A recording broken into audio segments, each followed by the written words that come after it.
Hello guys! Life update. So, gumawa pala ako guys ng attendance chart na DIY lang guys. So, magtatanong na naman kayo syempre. So, i-update ko na kayo guys. So, ang ginawa ko, nag-print lang ako ng A4 size and then, pinalaminate ko lang siya guys para pwede lang siyang sulatan gamit ang whiteboard marker. Sampulan natin guys. So, i-try natin siyang sulatan ng whiteboard marker guys.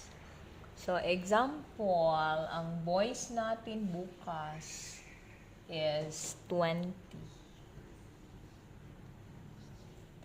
And then the girls is 16. A total of 36,000. Chares? Ganun.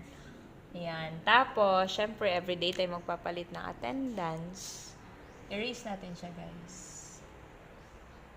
Hindi ako nagdala ng eraser. Bukas na ang eraser. Yan. Kamay lang muna ang ginamit ko, guys. Ayan! Oh. Diba? So, yun lang guys muna. Mamaya na naman yung iba.